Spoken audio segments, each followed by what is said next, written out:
But today I'm going to start off with showing how you can make your own homemade clear gesso.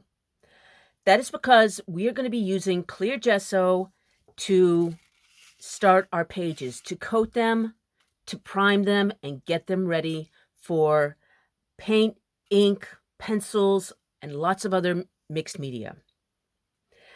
You do not have to coat your papers, but it will make a huge difference in the quality of your work if you do. The problem is, store-bought clear gesso can be pricey, especially if you're not going to use it very much.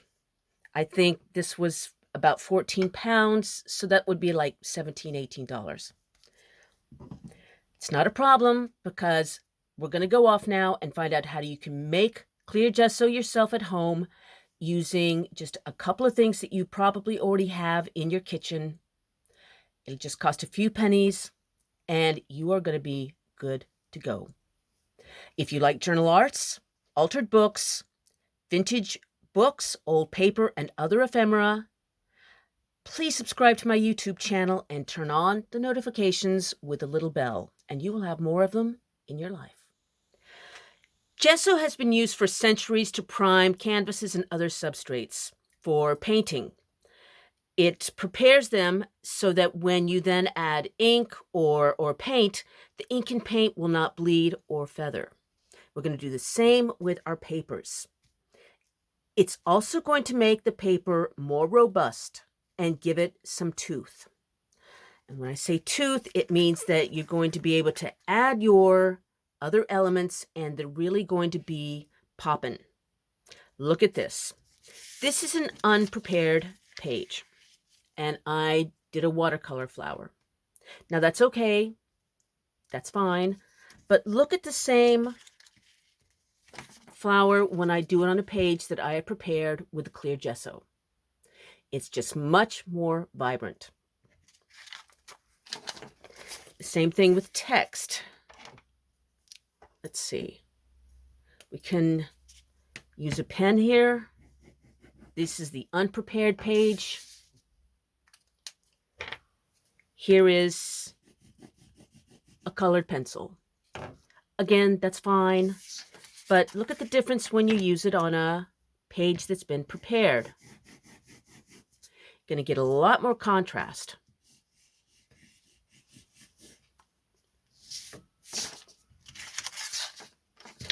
If you make junk journals or other kinds of art journals, like I do, you can use this clear gesso on a lot of different kinds of busy papers.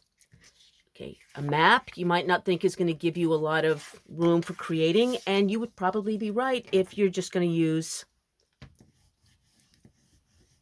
your colored media here. But look what happens when you use the colored media on the prepared pages. A lot more contrast. Let's see, let's do this with this is a charcoal pencil. And here it is.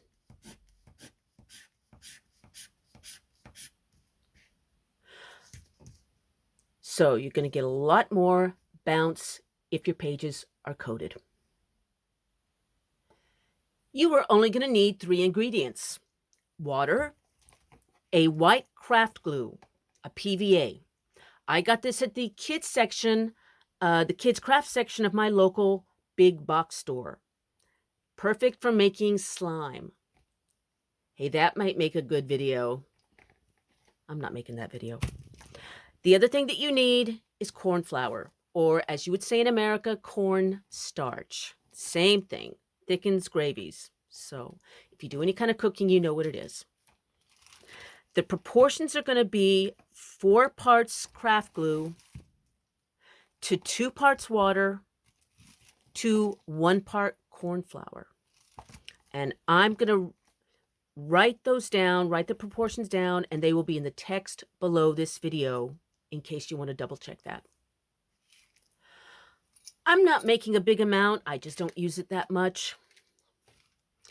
So I'm going to take 1 tablespoon of cornstarch.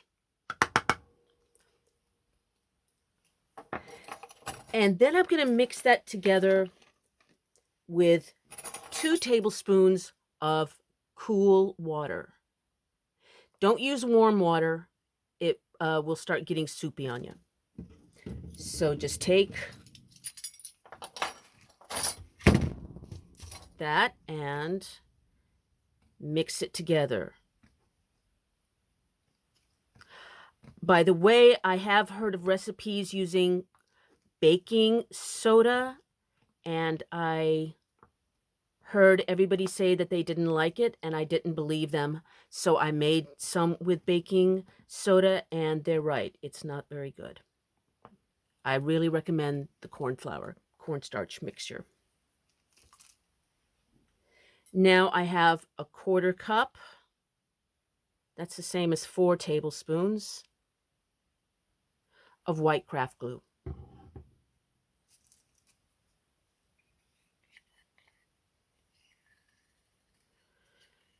And this is a wooden spoon that I got in a picnic somewhere.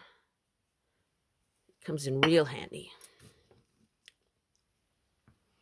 You just mix those together carefully. It will take a little bit of stirring because the water and the glue are different viscosities. But basically, that's it. You've just made some clear gesso.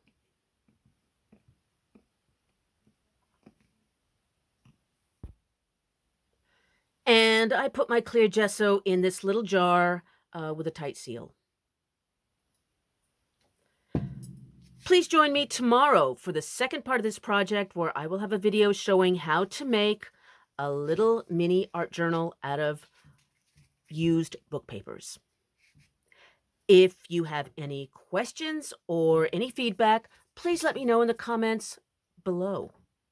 Also, please check out the text underneath this video to read about what's happening here at Book and Paper Arts. Until tomorrow, happy making.